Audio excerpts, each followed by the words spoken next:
સ્થાનિક સ્વરાજ્યની ચૂંટણીનો જે મામલો જે છે એમાં પક્ષ વિરોધી જે પ્રવૃત્તિ કરનાર સામે પગલાં લેવાશે। જી હા, ભાજપ કાર્યાલય કમલમ ખાતે શિસ્ત સમિતિની બેઠક મળી। પક્ષ વિરોધી કામ કરનાર નેતાઓને સાંભળવામાં આવ્યા છે। નેતાઓને ફરિયાદ કરનારાઓને કમલમ બોલાવાયા। પક્ષ વિરોધી કામગીરી કરનાર વ્યક્તિઓ અંગે રિપોર્ટ તૈયાર કરાશે। શિસ્ત સમિતિ રિપોર્ટ તૈયાર કરીને પ્રદેશ પ્રમુખને સોંપશે। હવે ભાજપમાં જે સ્થાનિક સ્વરાજ્યની ચૂંટણીમાં ઘણા લોકોએ અદલાબદલી કરી, ઘણા લોકોએ ટિકિટ ન મળવાથી દાવેદારી કરી અને ઘણા લોકોએ નુકસાન પહોંચાડ્યું, એ તમામ પર તવાઈ આવી શકે છે।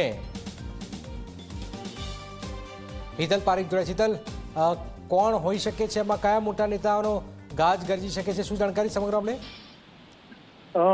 જી જણાવ, ચોક્કસ એવું કહી શકાય કે સ્થાનિક સ્વરાજ્યમાં અનેક નેતાઓ સામે ફરિયાદ થઈ હતી। સ્થાનિક કક્ષાએ ક્યાંક ને ક્યાંક ઉમેદવારને હરાવવા માટે કે ટિકિટ ન મળી હોય તો પાર્ટી વિરુદ્ધ કામગીરી કરવા માટે અને તેઓની ફરિયાદો પાર્ટી સુધી પહોંચી હતી અને આ તમામ ફરિયાદોને શિસ્ત સમિતિને સોંપવામાં આવી હતી।